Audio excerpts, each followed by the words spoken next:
Hello అందరికీ నమస్తే, welcome back to our channel Sunitha talks. అందరూ ఎలా ఉన్నారు? బాగున్నారండి? నేను చాలా బాగున్నాను. అండ్ ఈరోజు మనం ఏ మాత్రం అసలు డిలే చేసుకోకుండా వీడియోలోకి అయితే వెళ్ళిపోదాము. సో ఎగ్జాక్ట్లీ టైటిల్ అయితే చూశారు కదా. అమ్మాయి ఒక్కసారి ప్రేమలో పడింది అంటే తెలియకుండానే ఆ అమ్మాయి బిహేవియర్ ఎలా మారిపోతుందో నేను చాలా ఇంట్రెస్టింగ్గా ఎగ్జైట్గా మీ అందరితో షేర్ చేయాలి అనుకుంటున్నాను.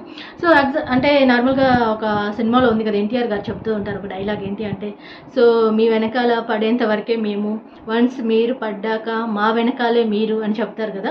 సో అలాగే అనమాట, ఇక్కడ కూడా అదే జరుగుతుంది. ఎగ్జాక్ట్లీ రియాలిటీలో కూడా అంతే అనమాట.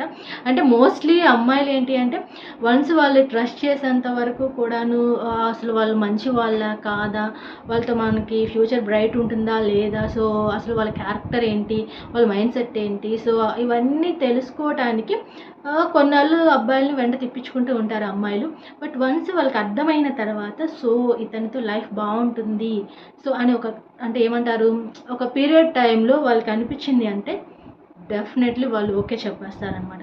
కానీ ఓకే చెప్పిన తర్వాత మీరు ఎంత కష్టపడ్డారు, వాళ్ళ చుట్టూ మీరు ఎన్ని తిప్పలు పడ్డారు, సో ఆ తర్వాత ఇక వాళ్ళు మీ చుట్టూ తిరుగుతుంటారనమాట వన్స్ లవ్లో పడిన తర్వాత అమ్మాయిలు. సో కానీ నేను చెప్తాను, సో సమ్ బిహేవియర్ వాళ్ళది ఎలా ఉంటుంది వన్స్ లవ్లో పడ్డాక అనేది కూడా చెప్తాను. ఫస్ట్ వన్ వచ్చేసి ఏంటి అంటే, మీతో మాట్లాడటానికి కారణాలు వెతుక్కుంటారు.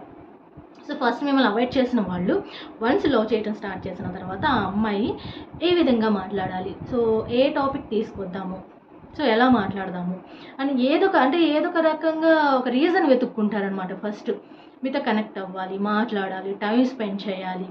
అంటే ఒకప్పుడు ఎలా ఉన్నారనేది పక్కన పెడితే, లవ్లో పడిన తర్వాత కొన్ని ఎలా ఉంటాయి అంటే, వాళ్ళకి ఏది జరిగినా కూడాను, ఏమవుతున్నా కూడాను అదొక బ్యూటిఫుల్గా అనిపిస్తుంది అనమాట ఆ సిచ్యువేషన్లో, ఆ టైంలో మాత్రమే అనమాట.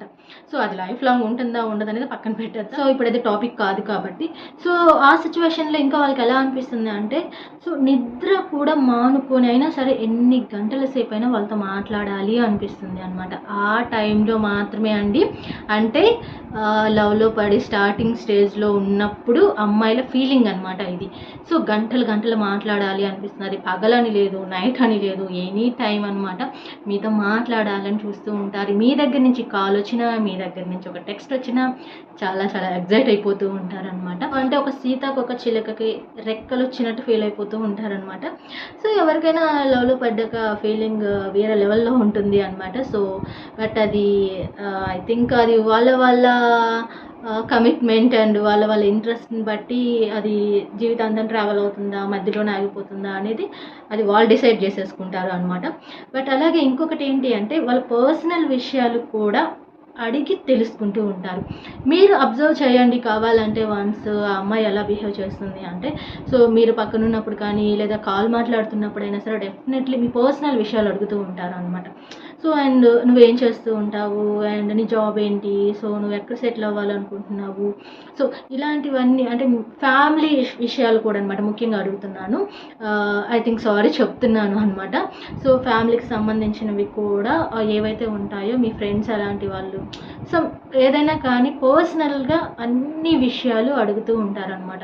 ఒకేసారి వాళ్ళు అడగరు, బట్ వన్ బై వన్ అడుగుతూనే ఉంటారు. మీ మధ్య ఏదన్నా టాపిక్ డిస్కస్ అవుతుంది అంటే మాత్రం, కన్వర్జేషన్ అవుతుంది అంటే మాత్రం ఖచ్చితంగా అడిగి తెలుసుకో. అంటే వాళ్ళకి ఒక ఇంట్రెస్ట్ అనమాట. అంటే వాళ్ళు ఒక ఫ్యూచర్ గురించి ఆలోచిస్తారో, లేకపోతే ఆ టైంలో మీ గురించి తెలుసుకోవాలని ఒక క్యూరియాసిటీ ఉంటుందో ఏమో తెలియదు, కానీ బట్ డెఫినెట్లీ మీ వ్యక్తిగత విషయాలు తెలుసుకోవడానికి ఆసక్తి చూపిస్తారు వాళ్ళు. అలాగే మీరు ఇంకొక అమ్మాయితో మాట్లాడటం కనుక వాళ్ళు చూసారా, సో కేల్ ఖాతం దుకాన్ బంద్ అనమాట. వాళ్ళు ఇక ఒప్పుకోరు. ఒక అబ్బాయిని ఒక అమ్మాయి మనస్ఫూర్తిగా ఇష్టపడింది అంటే మాత్రం డెఫినెట్లీ మీరు వేరే అమ్మాయితో మాట్లాడితే వాళ్ళకి అస్సలు నచ్చదు. బికాజ్ మీరు అనుకోవచ్చు అది క్యాజువల్ టాకింగ్ కావచ్చు, జస్ట్ తెలిసిన ఫ్రెండే కదా అని మీరు అనుకుంటారేమో. వాళ్ళు అలా అనుకోరు. వాళ్ళు ఒకటే యాంగిల్లో చూస్తారనమాట. అది ఏంటంటే వేరే అమ్మాయితో మాట్లాడుతున్నాడు, ఇలా మాత్రమే ఆలోచిస్తారనమాట వాళ్ళు. సో అండ్ చాలా జెలస్ ఫీల్ అవుతారండి మీరు వేరే వాళ్ళతో మాట్లాడుతుంటే. వాళ్ళకి చాలా హార్ట్ బ్రేకింగ్గా ఉంటుంది అది. అట్ ద సేమ్ టైం చాలా కోపం కూడా వచ్చేస్తూ ఉంటుంది. సో అలా వాళ్ళకి ఏమైనా అనిపిస్తున్నా కూడాను ఆ ఫీల్ మీకు అర్థమైపోతుంది ఆటోమేటిక్గా. సో తనకి నేను ఇష్టం కాబట్టి, సో నేను వేరే వాళ్ళతో మాట్లాడితే తనకి నచ్చట్లేదు, సో తను ఇలా ఫీల్ అవుతుంది అనేది మీకు అర్థమవుతుంది అనమాట ఆ సిచ్యువేషన్లో. ఇక తన లుక్ గురించి కూడా కొంచెం శ్రద్ధ చూపిస్తుంది అనమాట. సో అంటే లుక్ వైజ్గా కూడా కొంచెం బాగుండాలి, కొంచెం మనం ప్యాంపరింగ్ చేసుకోవాలి, కొంచెం స్కిన్ కేర్ తీసుకోవాలి, కొంచెం మంచిగా ఉండాలి. సో తన ముందు నా లుక్స్ కూడా కొంచెం బాగుండాలి. ఇలాంటి వాటిపైన కూడా కొంచెం అమ్మాయిలు లవ్లో పడకముందు అంత శ్రద్ధ పెట్టరు, కానీ బట్ లవ్లో పడిన తర్వాత మాత్రం కొంచెం శ్రద్ధ పెరుగుతుంది అనమాట ఆటోమేటిక్గా.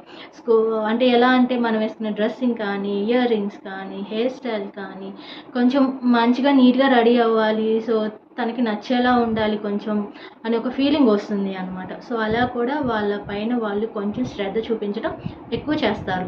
అలాగే గర్ల్స్ ఏంటంటే కొన్ని సర్ప్రైజెస్ కూడా ఎక్స్పెక్ట్ చేస్తూ ఉంటారు అనమాట. సో తన బాయ్ ఫ్రెండ్ దగ్గర నుంచి ఏదైనా ఒక ఎగ్జైటెడ్గా, కొంచెం ఇంట్రెస్టింగ్గా, కొంచెం సర్ప్రైజ్గా మన గిఫ్ట్ అలా వస్తే బాగుండు అంటే ఆ టైంలో ఆ ఫీలింగ్ అలా ఉంటుంది. ఎగ్జాక్ట్ అది రాంగ్ కాదు. ఆ ఫీలింగ్ ఆ పీరియడ్ ఆఫ్ టైంలో ఎగ్జాక్ట్లీ గర్ల్స్కి అలా ఉంటుంది అనమాట. సో ఏదైనా తన గుర్తుగా ఏదన్నా గిఫ్ట్ చేస్తే బాగుండు, లేదా తన కోసం ఏదైనా గుర్తు పెట్టుకొని గిఫ్ట్ చేస్తే బాగుండు, ఒక సర్ప్రైజ్ చేస్తే బాగుండు నాకు. సో అలాంటి ఫీలింగ్ అనేది కామన్లీ ఆ టైంలో జరుగుతుంది అనమాట. ఇంకోటి ఏంటి అంటే మీ సక్సెస్ని వాళ్ళ సక్సెస్ లాగా ఫీల్ అయ్యి ఫుల్ హ్యాపీ అయిపోతూ ఉంటారనమాట. మీరు ఎప్పుడైనా గుర్తుపెట్టుకోండి, మీకు సంబంధించి ఏదైనా ఒక మంచి విషయం జరిగినప్పుడు మీరు వాళ్ళతో ఎప్పుడైనా మేబీ షేర్ చేసుకున్నారు అనుకోండి. సో నాకు ఐ థింక్ నేను అసలు జరుగుతుంది అనుకోలేదు, అన్ఎక్స్పెక్టెడ్లీ నేను అనుకున్నది జరిగింది, లేకపోతే నేను చాలా రోజుల నుంచి జాబ్ కోసం వెయిట్ చేస్తున్నాను, నాకు ఈరోజు ఈ జాబ్ వచ్చింది. సో ఇలా ఏదైనా కానీ మీరు చెప్పినప్పుడు అసలు వాళ్ళు ఎంత ఖుషి ఫీల్ అవుతారు అంటే వాళ్ళ ఫేస్లో, వాళ్ళ ఐస్లో మీకు ఈజీగా అర్థమైపోతుంది అనమాట. అంటే నీ సక్సెస్ తన సక్సెస్ లాగా ఫీల్ అయిపోయి హ్యాపీగా ఉంటారు అనమాట. సో ఇది కూడా వన్ ఆఫ్ ది రీజన్, అంటే ఆ టైంలో వచ్చి ఒక చేంజ్ అనమాట అమ్మాయిలు. ఇక అలాగే ఏదైనా ఒక టైం చెప్తే ఈ టైంకి నేను కాల్ చేస్తాను, లేదా ఈ టైంకి నేను కలుస్తాను అని చెప్పినప్పుడు అది మీరు కొంచెం ఆ టైం సెన్స్ లేకుండా బిహేవ్ చేశారు అంటే మాత్రం అమ్మాయిలకి చాలా కోపం వస్తుంది అనమాట. సో అంటే వాళ్ళ ఎక్స్పెక్టేషన్ అలా ఉంటుంది అనమాట. సో ఐ థింక్ నా పార్ట్నర్, నా బాయ్ ఫ్రెండ్ ఈ టైంకి ఇలా చేస్తాను, మాట్లాడతాను అన్నప్పుడు చేయాలి, ఈ టైంలో కలుస్తాను అన్నప్పుడు కలవాలి అనే హోప్స్లో ఉంటారనమాట వాళ్ళు. ఎగ్జాక్ట్లీ. సో అవి ఎప్పుడైతే కొంచెం డిలే అవుతాయో ఆటోమేటిక్గా వాళ్ళ మూడ్ స్వింగ్స్ మారిపోతాయి ఇంకా అనమాట. సో అది కూడా గుర్తుపెట్టుకోండి. వాళ్ళ అంటే మేబీ ఆ సిచ్యువేషన్ అలా వచ్చినప్పుడు అమ్మాయిల మూడ్ ఎలా ఉంటుంది, ఎలా మారిపోతుంది అనేది చెప్తున్నాను అనమాట. ఇంకోటి ఏంటి అంటే నార్మల్గా వాళ్ళ ఫ్యూచర్ గురించి నార్మల్గా ఏమంటారు అంటే వాళ్ళ గురించి వాళ్ళు మాట్లాడుకునేటప్పుడు ఎప్పుడు కూడా నా ఫ్యూచర్లో ఇలా అని అంటూ ఉంటారు. కానీ వన్స్ ఒక అబ్బాయిని ఇష్టపడిన తర్వాత సో వాళ్ళ ఫ్యూచర్లో మిమ్మల్ని కూడా యాడ్ చేసి మాట్లాడుతూ ఉంటారు అనమాట. ఐ థింక్ ఫ్యూచర్లో ఇలా ఉండొచ్చు కదా, అలా ఉండొచ్చు కదా, మనం అది చేయొచ్చు కదా, సో ఇలా నా ఫ్యూచర్లో నువ్వు కూడా ఉన్నావు అనేది ఏంటంటే ఒకసారి అది డైరెక్ట్గా కావచ్చు, ఇండైరెక్ట్గా కావచ్చు మాట్లాడతారనమాట. సో గైస్ ఇవన్నమాట వన్స్ అమ్మాయి లవ్లో పడ్డాక వచ్చే చేంజెస్ అనమాట ఇవన్నీ కూడాను. మీకు ఏ విధంగా వీడియో హెల్ప్ అయిందో కామెంట్ చేయండి. కొత్త వాళ్ళుగా చూస్తున్న వాళ్ళు మేబీ ఉన్నట్లయితే సబ్స్క్రైబ్ కూడా చేసేసుకోండి. నేను ఒకటే కోరుకుంటాను మీ నుంచి, ఒక చిన్న లైక్ అనమాట. వీడియో చూసిన తర్వాత నాకు కొంచెం పాజిటివ్గా అనిపిస్తుంది, మరిన్ని వీడియోస్ చేయడానికి కూడా నాకు కొంచెం ఎనర్జీ వస్తుంది అనమాట. లైక్ చేయండి, వీడియో కింద హైప్ ఉంటుంది, హైప్ కూడా ఇచ్చేసేయండి. థ్యాంక్ యూ సో మచ్ అండి. మనం ఇంకొక వీడియోతో, అది కూడా చాలా స్పెషల్ వీడియోతో కలుద్దాం. Take care, by by, keep smiling.